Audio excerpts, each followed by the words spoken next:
Hi everyone, this is Arshia Anand and welcome back to my channel Bloom With Me.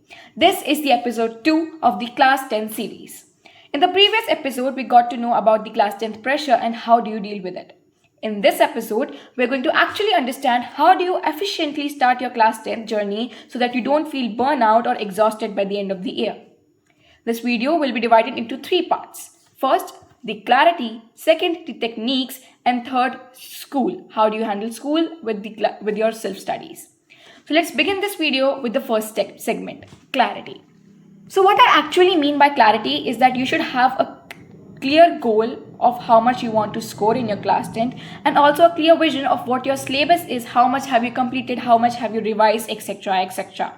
So right now I'm going to show you a format on a page which you can make to jot down your syllabus and stick it on somewhere near your study table so that every time you come to sit and study, your mind is highly active and is clear about what you have completed and what is the next thing that you have to do. So I'll show you a format. As you can see here, this is the first format for the students who are just right now focusing on NCERT. Now everyone has their own way of studying. So if you're completely focusing on NCERT right now, so here you can write the subject name, right? For example, maths, and here you can write serial wise or the chapters that you want to study.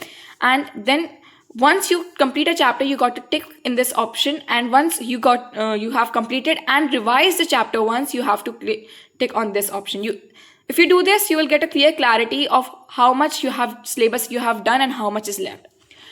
Another option is this one for the students who are starting to do PYQs or sample paper from some book or some other book like the NCERT Exemplar or something like that side by side. So you can follow this plan. This is a rather hectic plan because of course we have too much going on in this. So if you're someone who gets overwhelmed by seeing too much that there's too much to do, I suggest you to follow this one plan. But if you are something who is actually does so many things at once or is very habitual of doing stuff a lot, so I suggest you this one. After filling up these sheets with the chapters, I suggest you to stick these sheets on somewhere where you have to study around your study table. Like I have those stick around because my study table used to be there. So I have those stick around there. So you can have them stick around somewhere near your study table so that every time you sit to study, your mind knows what you have to do next and how you have to do next. So let's move on to the second segment. So for the second segment, we are going to talk about study techniques. See, studying is important. Starting to study right now is really important. But that study won't do anything if you are not studying correctly or you're not studying effectively. So to make the most out of what you're studying right now so that you don't feel overburdened at the end of the time, it's important that you start studying correctly using different study techniques whichever suit you. I will tell you some study techniques which work for me. You can try them, and because it's just a starting, so you have quite a time so that you can try all these study techniques and get to know how you study, so that after when your pre-boards come around, you don't hang in the air and you know how you have to do stuff and what to do. Okay, so I'm going to start with a few study techniques that really work for me, out of which I suggest to everyone is the active recall, which basically means that you have to actively recall whatever material that you have studied after some amount of time. For example, you studied some topic of chemistry. For example, you studied the combination reaction today.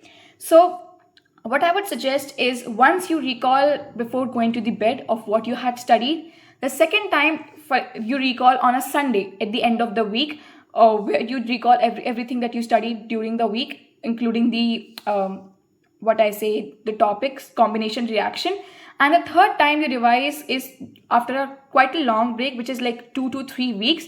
If you do this, the material gets stuck in your mind and you quite nicely remember it even after a few months. So this technique is one of the most highly recommended techniques, even on other YouTube videos also. So it actually really works. So I would highly recommend you to try it. It's called active recall. If you want some more clarity, you can search it on Google, or I will be bringing a new video where I will be specifically talking about different types of study techniques apart from these also. The next study technique which actually worked for me was the Feynman technique. So if you have any theory subjects, for example, history, geography, which basically is SST subjects, and to be really honest, geography, I would almost sleep in that class, but you have to study, by the way. So Feynman technique is basically that you study the material and then you act like a teacher and teach the material to a 5-year-old student. So if someone is 5-year-old, you got to teach very, very in a simple words and through simple, maybe through diagrams or flow charts.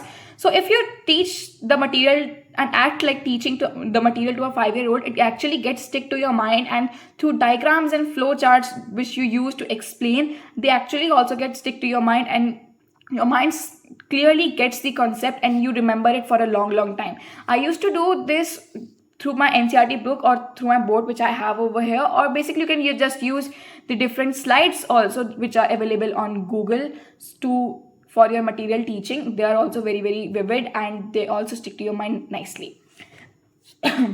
Sorry.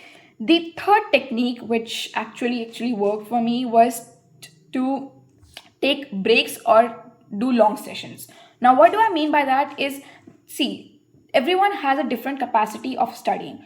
One can study for 2 to 3 hours without taking a break. Another cannot study even like 1 hour without a break. So first of all, you got to get a hold of how long can you study in one sitting. For me, it was like 1 to 2 hours. 1.5 hours was maximum which I could study for. So using the Pomodoro, which was called the Pomodoro technique, which is mainly because a 25-minute timer and a 5-minute break, but of course you can customize it to 50, 10 or whatever you like. So I used to do it 1.5 hour, then take a 10-minute break, then another 1.5 hour. See, breaks are really important to, replenish your mind, to just get back to whatever you are studying, because at some point your mind gets saturated and just doesn't really work with all that material that just got into your mind. So taking a break, taking a deep breath and walking around is a really important between your study sessions. And do not use your phones during the break. They are like the most distracting thing. Your 10 minutes break will turn into a 1 hour phone session and you will never know. So that is very important. And one thing I used to do during my studies was to watch study with me videos. I don't know if you will find that hooking or not, but for me those study with me videos were like really helpful. I could actually sit there and study with them for a whole session, whatever time they used to study. So you can go on YouTube and search for the study with me videos. They are really helpful, at least for me. Or if you don't like study with me's videos, you can use other, if you like listening to music while studying, which I also do. So you can use different types of noises, not necessarily music, because of course music is distracting, highly distracting. So you can switch that music to something like classical sounds or brown noise, white noise, and they are so addicting that you will study and you will lock in so good that you won't realize when the time is gone. So one thing that is really good is to know how you hooked up to study, whether it's study with me, it's just silence there, or it's music, so you have to replace the music with some kind of noise. So you got to know about how you study and how much can you study in a one setting. So that was it for this segment. Let's move to the next. So for this next segment, and this is the last segment, we are going to address something really important, which is school and self-study. Now we got to understand that class 10th, we need really self-study. We have to self-study on our own. Just lectures or school lectures are not going to save us, are not going to get us 95 plus in our class 10th. We have to sit down and study every day consistently to get the scores we want. But we will also acknowledge the fact that schools are really helpful to make us consistent. Okay, showing up to school every day just gives you the feeling that yes, you are studying every day. See, consistency is really important. And if you're not someone who has been consistent for a while in your class 9th or in your class 8th, or who has not been that much of studious in previous classes, then just taking holidays in this period of time, especially just for the namesake of studying, will not help, because and I know too that you are not studying at all. So showing up to school is really important.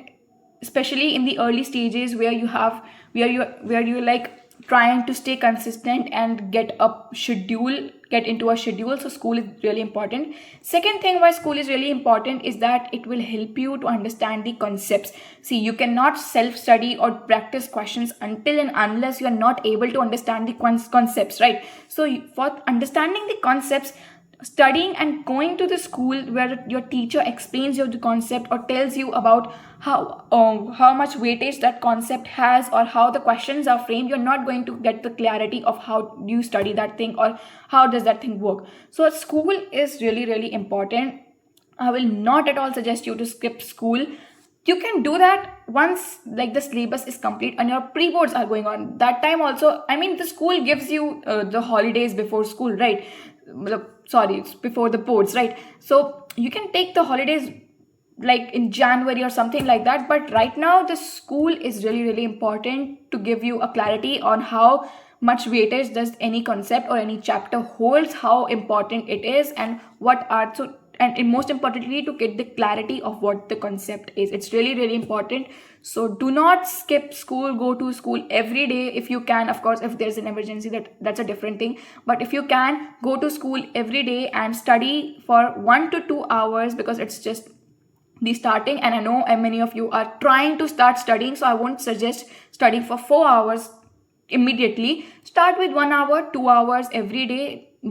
Learn how much you can study in one sitting and what hooks you up to study, just silence, music, or study with me videos. Get to know how you like studying, which technique works for you in this month of May only, because trust me, you have to study in June also. Even though it's holiday, you got to study less, but you have to study in June also. And from July your exams will start and everything will get so much hectic. So I suggest you try all of my advices in the month of May also, May only, and get to know about your study techniques and the way you studies in the month of May.